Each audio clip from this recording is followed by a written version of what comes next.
Bonjour à tous et bienvenue sur La Retraite à 40 ans, le podcast pour prendre sa vie en main. Chaque dimanche, retrouvez une personne comme vous qui échange sans fil sur ses origines, ses ambitions, ses aspirations, sa relation à l'argent.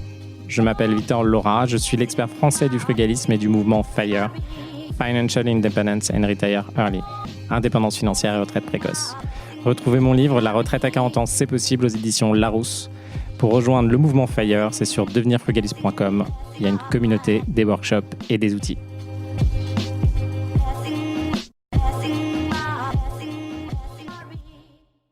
Bonjour à tous et bienvenue dans un nouvel épisode de La Retraite à 40 ans. Et je sais que celui-là, vous l'attendez à 10 000%. C'est comment faire de l'IMO en France en mettant zéro apport. Et oui, aujourd'hui, je vais vous donner les méga secrets qui vont vous permettre de faire de l'immobilier et de faire zéro apport en France. Et on va parler de ça ensemble et on commence tout de suite. Alors déjà, qu'est-ce que ça veut dire mettre zéro apport ? Alors, on se rappelle en immobilier en France, comment ça fonctionne ? Vous avez un prix d'un bien. Par exemple, votre prix de bien, il est à 200 000 euros. Ok, vous avez un bien à 200 000 euros que vous voulez acheter, un immeuble, un appartement, bref, vous avez ça. Ce bien de 200 000 euros, vous avez grosso modo, entre les frais de notaire, il faut compter les frais d'acquisition. Donc dans les frais d'acquisition, vous allez avoir des frais de notaire qui sont globalement de 7 à 8%, on va mettre 8%. Et aussi, vous avez des frais bancaires. Vous avez les frais bancaires qui vont être les frais que la banque va vous donner, vous appliquer pour pouvoir financer ce bien-là. Dans les frais bancaires, vous en avez deux. Grosso modo, vous avez les frais d'hypothèque ou de cautionnement. Donc en gros, c'est la banque qui va sécuriser sur le bien pour vous assurer que si vous ne payez pas vos mensualités, en gros, elle saisit le bien ou elle est compensée pour le bien que vous avez acheté. Et aussi, il y a les frais de dossier qui sont de plus en plus importants aujourd'hui. Donc on peut dire grosso modo que ces frais sont de 2%. Et là, on tombe sur notre fameux 10%, c'est-à-dire que quand vous achetez un bien à 200 000 euros, en réalité, vous allez avoir 10% de frais supplémentaires. Donc, votre bien, en coût total, pour le faire, il va vous coûter 220 000 euros. Et ça, c'est le coût total du projet. Donc, il y a potentiellement d'autres choses. Dans le prix du bien, j'ai compté déjà les frais d'agence et les travaux qui étaient prévus pour faire le bien. Bref, vous avez un coût total de 220 000 euros. Généralement, une banque, quand vous allez la voir, et attention parce que ça dépend d'où vous en êtes et de votre situation, elle va vous demander, alors là je vous parle de l'investissement locatif le plus classique possible, la banque va vous demander 10% d'apport. Donc ces 10% d'apport, ils vont servir finalement à couvrir ces fameux frais de notaire et frais bancaires. Pourquoi la banque vous demande ça ? En réalité, la banque va vous demander ça simplement parce que ces frais sont perdus. C'est-à-dire que c'est de l'argent qui n'a pas de valeur pour la banque. Disons que demain, vous ne remboursez pas le bien. Si vous ne remboursez pas le bien, la banque, elle ne va pas pouvoir récupérer 220 000 euros. Elle va pouvoir saisir le bien, le revendre et récupérer 200 000 euros. Pourquoi ? Parce que c'est 20 000 euros, c'est 22 000 ou c'est 20 000 euros supplémentaires. C'est 10% supplémentaires. Des frais de notaire sont perdus, c'est des impôts, c'est ciao, bye bye. Et en grande partie, puis des frais de notaire. Il y a les notaires en tant que tels, mais la majorité, c'est quand même des impôts. Et les frais bancaires, c'est perdu. Elles vous ont vendu quelque chose, donc c'est perdu. Donc là, si elle revend le bien, il ne sera pas revendu 220 000 euros, il sera vendu 200 000 euros. Donc la banque, généralement, va vous demander ces fameux 10% d'apport, donc c'est 22 000 euros. Et là, on se rappelle, je vous le dis assez souvent, donc là, on a une problématique. Parce que nous, ce qu'on veut généralement, c'est pas acheter un bien, c'est en acheter plusieurs. Disons que ce bien qui a 200 000 euros, il vous permet d'avoir 700 euros de cash flow. Donc comment ça fonctionne ? C'est-à-dire que vous allez louer ce bien, un certain montant, vous allez enlever toutes les charges du bien et vous allez enlever la totalité de l'emprunt. Le remboursement mensuel. Il va vous rester 700 euros par mois. Et ça, c'est fantastique. Mais vous avez un bien qui vous apporte 700 euros, mais vous, votre objectif, c'est sûrement pas 700 euros, c'est très bien déjà. Vous allez aussi avoir en face une création de capital, donc c'est déjà très très bien pour un investissement. Mais nous, généralement, ce qu'on veut, c'est qu'on a besoin de bouffer un peu plus et on a besoin d'avoir, pourquoi pas, 3 000 euros par mois ou 2 000 euros par mois. Si vous voulez 2 000 euros par mois, il va falloir en faire, donc 2 000 divisé par 700, il va falloir en faire 3. Donc on va devoir faire 3 investissements. Et du coup, 3 investissements, si on doit à chaque fois mettre 22 000 euros d'apport, on va se retrouver avec x3, on va se retrouver avec mettre 66 000 euros. Donc quand on doit mettre 66 000 euros, ça demande beaucoup d'argent mis dans l'immobilier. Et après, vous vous rappelez que plus vous mettez d'apport dans l'immobilier, donc plus vous allez mettre de cash, moins vous allez gagner par an. Pourquoi ? Et là, je vais reprendre simplement, alors je ne sais pas, je ne l'ai pas forcément préparé, mais je vous le reprends tout de suite. On va refaire un calcul assez simple sur la dette et vous montrer l'importance en fait de mettre finalement de la dette sur vos opérations pour gagner plus. Prenons 2 cas. Prenons un cas où vous n'allez pas mettre d'apport du tout. Vous allez mettre 100 000 euros et acheter quelque chose qui fait du 10% par an. Du coup, ça va être quoi votre flux ? Première année, vous décaissez l'année 0, vous décaissez 100 000 euros. Première année, vous avez gagné 10 000 euros. Deuxième année, vous avez gagné 10 000 euros. Et troisième année, vous avez gagné 110 000 euros. Votre gain réel, en gros, combien vous avez gagné ? C'est 30 000 euros. OK ? Et si vous calculez le TRI, c'est-à-dire combien vous avez fait chaque année par rapport à vos 100 000 euros, vous avez fait du 10% par an. OK, vous gagnez du 10% par an. Maintenant, regardez bien si vous prenez de l'emprunt. Donc là, vous allez acheter effectivement un montant total d'investissement de 100 000 euros, donc de la même façon, mais là, vous allez mettre que 10 000 euros. Vous allez mettre 10 000 euros d'apport et vous allez emprunter 90 000 euros. Là, vos 100 000 euros investis vont quand même vous rapporter 10% par an, sauf que, attention, chaque année, vous allez devoir payer, parce que vous avez emprunté 90 000 euros, par exemple 3,33% de coût de crédit sur 90 000 euros. Donc chaque année, ça va vous coûter 3 000 euros d'avoir emprunté les 90 000 euros. Du coup, les flux vont ressembler à quoi ? Vos flux, la première année, vous allez décaisser 10 000 euros, donc moins 10 000. La première année, vous allez gagner 7 000. Pourquoi ? Parce qu'en fait, vous allez encaisser 10 000, mais vous allez avoir vos 3 000 de financement. La deuxième année, pareil, 7 000. Et la troisième année, vous allez récupérer le capital total, donc 100 000 plus 7 000. Et vous allez rembourser, du coup, ce que vous avez emprunté, les 90 000. En réalité, vous allez gagner 21 000 euros. Donc, si on regarde concrètement ce que vous avez gagné, donc vous allez gagner moins parce que le gain réel, on avait 30 000. Le premier cas, là, vous avez 21 000. Mais par contre, si vous regardez par rapport à votre investissement de 10 000 euros, vous avez fait du 158% par an. Et c'est ça l'objectif de la dette, c'est qu'on arrive à faire des pourcentages qui sont délirants. Et nous, on veut faire des pourcentages qui sont délirants parce que si on reste sur des petits pourcentages, eh bien, on va galérer pour atteindre nos objectifs. Donc, une fois que ça c'est dit, donc on a 2 grosses problématiques. On a la grosse problématique qui est d'avoir du cash pour multiplier les opérations si on doit mettre à chaque fois des gros apports. Et la deuxième, donc on doit épargner à chaque fois.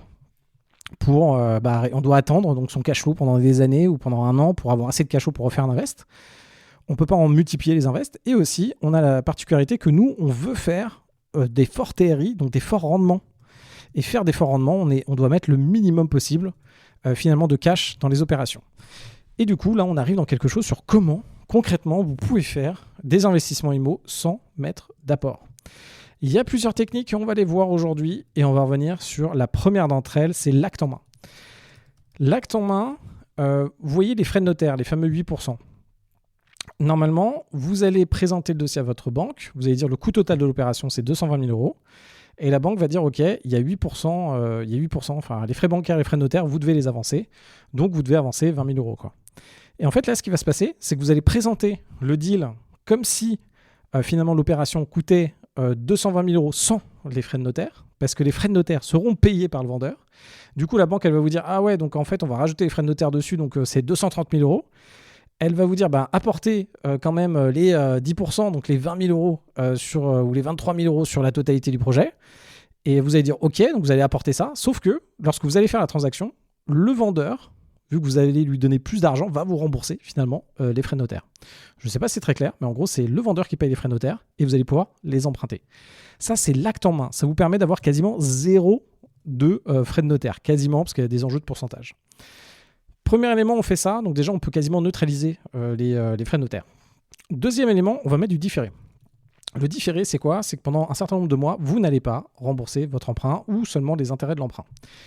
Généralement, ça sert à pouvoir lancer l'opération. Donc par exemple, on va prendre le cas où vous achetez votre résidence principale. D'avoir du différé, ça vous permet de faire des travaux. C'est-à-dire que ça vous permet de rester locataire. Disons que vous achetez une maison.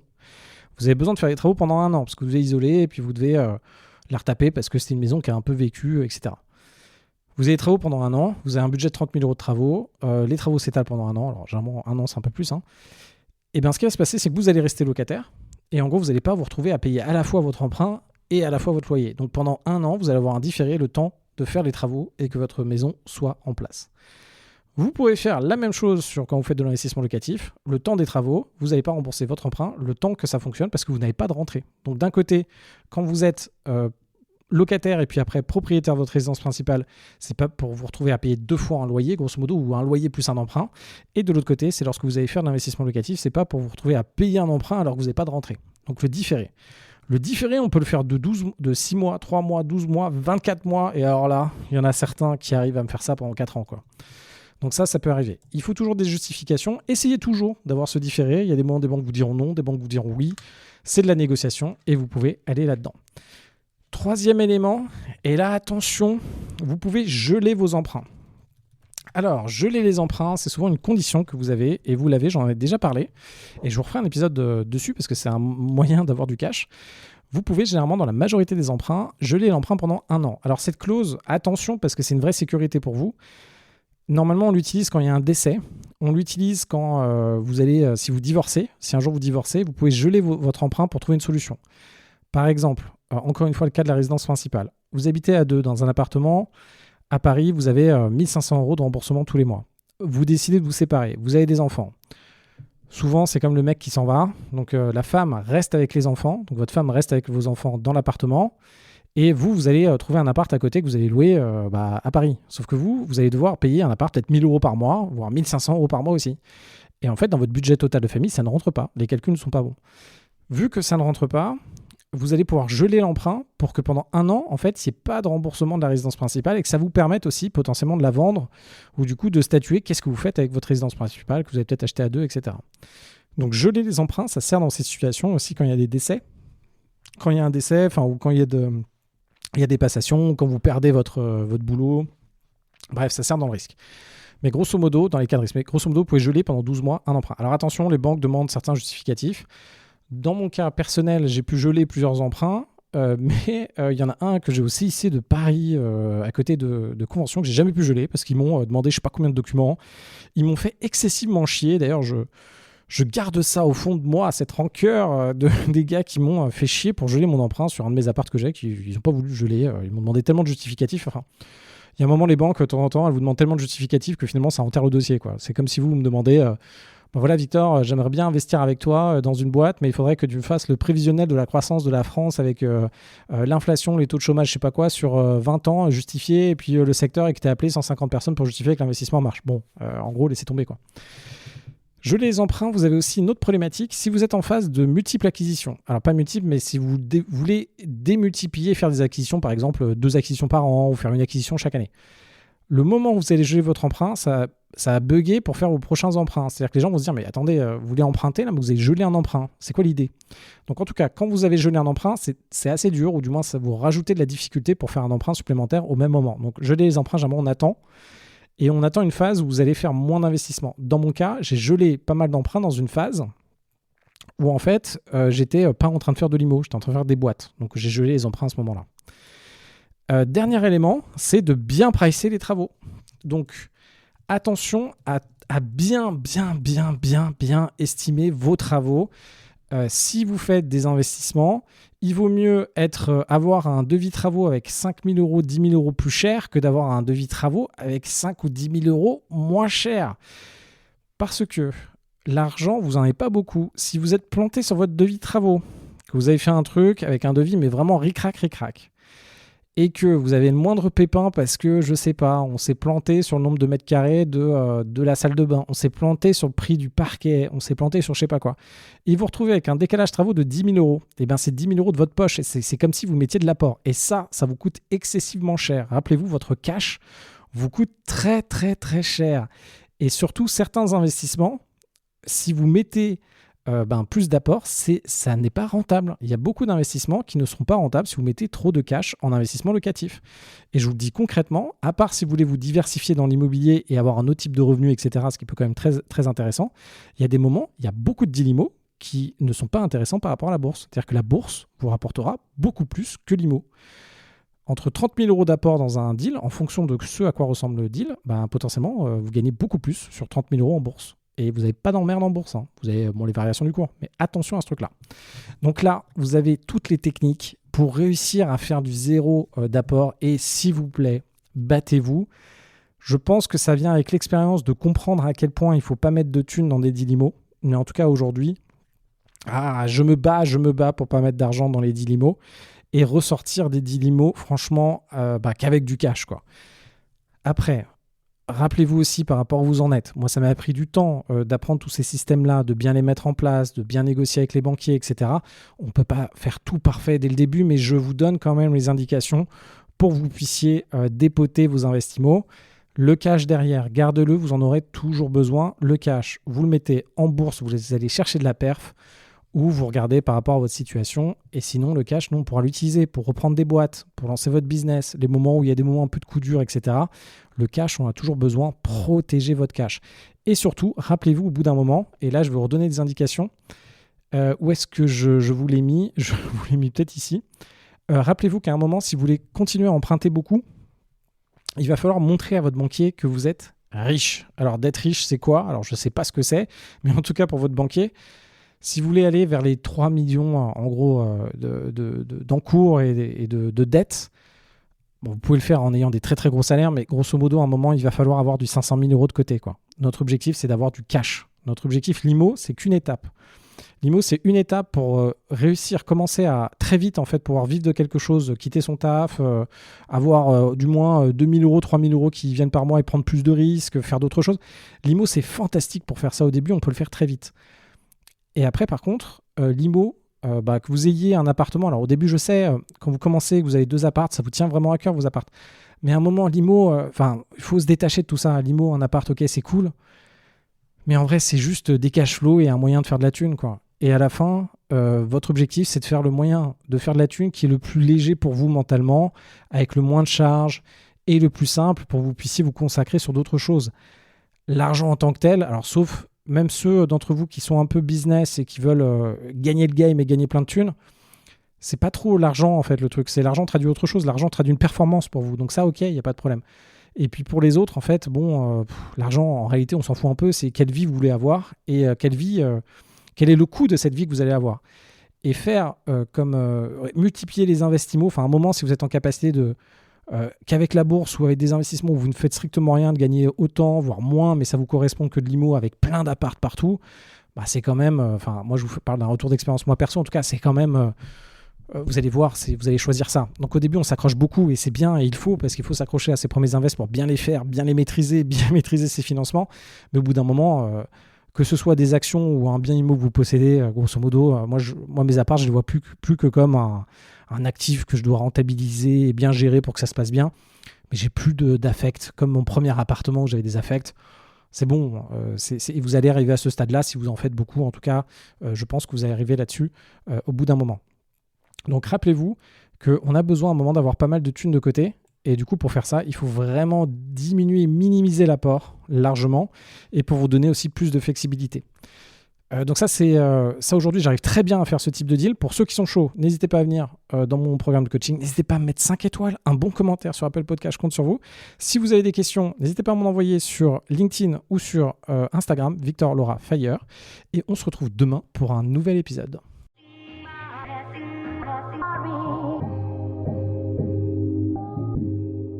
Vous venez d'écouter un épisode de la retraite à 40 ans.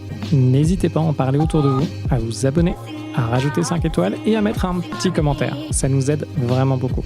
Pour être informé des nouveautés, rendez-vous sur devenirfrugaliste.com. Une question ? Je réponds sur LinkedIn, Victor Laura, L-O-R-A. Et surtout, n'oubliez pas, vous êtes déjà au top. À très vite.